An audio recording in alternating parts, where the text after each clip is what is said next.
Hi everybody, and welcome to Jessica Taylor's Lime and Crime, and I hope you guys are feeling well today. Well, I appreciate all of you who tuned in. I did remove my last video. I felt like I was concentrating too much on like the sadness of everything, and what prompted that was when I wanted to do, well, I don't have it right in front of me. Oh, I do actually. When I wanted to do this, the scrapbooking, right before I made the video, I found this old picture album, and it stirred up a lot of emotion in me because I really felt it was almost kind of like I wasn't prepared to re-encounter some of the memories that I have that are beautiful, but when certain people pass, they do kind of steal a little bit of your heart. And the people in this book were people that were very important to me and special to me. So I was not in the best place emotionally to make the video. And, I just felt like it was a morose, I just went too far on the deep end on kind of just the sadness. Now in the future, I may decide to talk about it because, in reality, life, what I've discovered from being just living in this life with various things happening, right? Of course, it has its ups and downs. It can be a very painful experience, but it's also has that bittersweet aspect of beauty, of love and loss and laughter and tears, and it's a combination of all of those things. And when you're ill, they're magnified. They can be really magnified. Now, there's probably going to be a lot of noise going on because we still have some construction going on. So you're probably going to hear a miter saw in the background, some hammering. But so I looked at what I had written for us. And by the way, I want to ask you how you're doing today. I meant to do that first off. How are you feeling? How are you feeling about anything and everything? Are you having one of those days that you don't have access to your mind? That little initiative area where, you'll do and try anything to get that feeling of productivity back? Okay, this girl here has gone down that road. And what I have learned, and it took me a very, very, very long time to learn, is that there is way too much emphasis on productivity. When you're ill, in the first place, when you're ill and you have, say, cognitive impairment, it's going to come along with almost any illness, in my opinion. With Lyme especially, any chronic illness out there that any one of you has, please feel free to come forward if you would like and share your experience with it. I have spent many a times, many a day, many a years feeling like I had lost a part of myself, that like I couldn't think my way, I said it once yesterday, out of a paper bag. The house wasn't perfect. I wasn't able to work. I'm not able to work. That's been a hard one. It's been a blow. But there's so much emphasis placed, like, I don't know if you've experienced this, but I have noticed specifically that other people, it's like when you've been ill for a really long time, they just can't stand it that you're not, there goes the miter saw. It's almost like it drives them away that you're not productive in the same way that you used to be. And I've been treated like I was lazy, making it up. The list goes on and on and on. And I think it's because people don't understand, and they fear what they don't understand, and they judge what they don't understand. And let me tell you, I took it to heart for a very long time. And it caused resentment. I built up a lot of resentment and towards those people. And resentment really, to me, is I would just relive that really brutal, hateful, wicked behavior of the times that I was told, well, if I would only just go out and get a full-time job, that everything would magically go away. Or if I started volunteering, that was another one. Like, I really was able to get out of bed to go volunteer. I hate to say it, I needed to volunteer, but that's where the simplicity in life came in. And fortunately, I have a husband that's supportive of me, and I did try to go back to work. I tried to go back to teaching. I tried to go back to, I tried to go substitute teach out. I've got a puppy that's still teething. I tried to substitute teach. I really did. I pet sat. I tried my hardest to get back into making some money, and I just got to the point to where it was wearing me down more. It was wearing me out more. It caused me to put a lot more stress on myself, judge myself harder,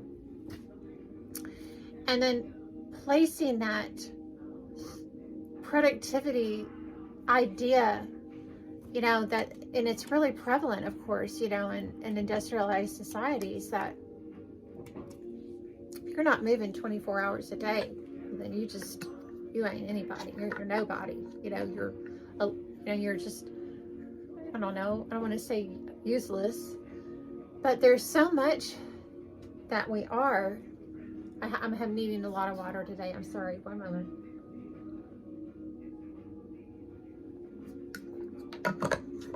There's so much purpose in who we are while we suffer. And I mentioned in my video yesterday that it's really the highest calling that there is, and it's all throughout the Bible. So I believe it's God keeping us close to Him. And in many ways, we evolve in a different way that other people do spiritually. And so I really consider it a gift. And I hear a lot of people say, well, whatever you do, don't embrace that illness. Don't embrace that suffering. You should make friends with that illness, and the bacteria. And I'm like, you know what? I choose to cohabitate with it. Like I really have a choice. So, the productivity curse, remember that you are more than whatever the label. Society really tends to want to label us. And why I know that is when I got denied my disability, even though I way exceeded all of the, okay, there goes the brain thing, qualifications. I exceeded them, and I was still denied. And when I got my rejection letter, I will read it to you. I'll of course leave my name out, my full name out, but it was a 12-page character assassination, I don't know how else to put it. And that was difficult. So, but it made me feel like I was just some kind of loser, but I'm not. And I don't feel that way anymore. And I don't feel guilty anymore for going through this anymore. I don't, because that's what the enemy would have you believe about yourself. Because you may not be able to do the things that you used to. You might not be able to be an athlete like you were, have the job that you had, be the friend that you once were. And when I mean that, you probably don't have the energy to be on the phone all day long and communicate as much. And what the beauty of that is the friends that I have now that have risen to the top are the ones who tell me it's so wonderful when we get to talk or see each other, because we can pick up right where we left off. And you're teaching those people.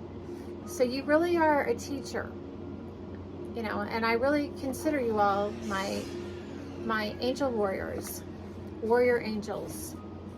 Because you have to be a warrior with any illness that you have, that you've been living with day in, day out for a decade or more, or 5 years or a year or 6 months, you know, you really are a warrior and my posture's bad. So I've lived on this mattress for so long. I've gone through 3 mattresses. And that's just one of the, I don't know if you've had that experience or not, but it's time for a new one. And I'm gonna have to go to another city to get one because there aren't any in our city. So I need a firm one. But anyway, I may have to adjust my space. So so yesterday I started with the here we go, bear with me.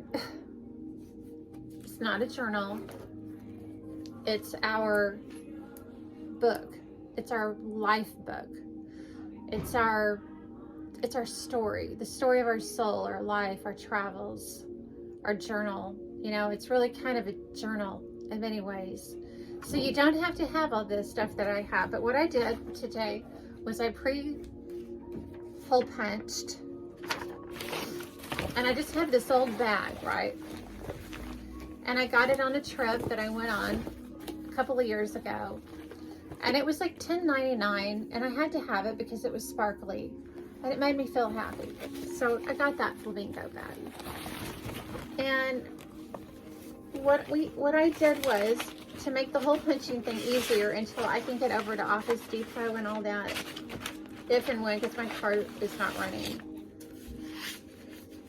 which is probably a good thing for right now. I just really, you guys, I'm one of those people, and I named it Crime and Lime. I just attract, I attract a certain type of person that just feels the need to either follow me home or, I don't know, you know, abduct me. I've been held up, been robbed. I've been through so much of that.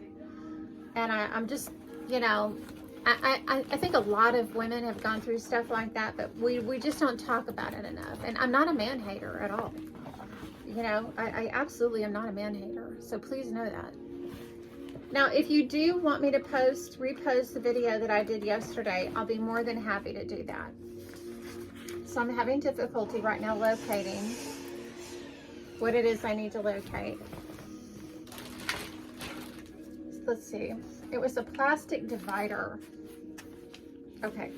So what I did was I just took a plastic divider, and yesterday, I already put one in. Yesterday I started out with, today I feel.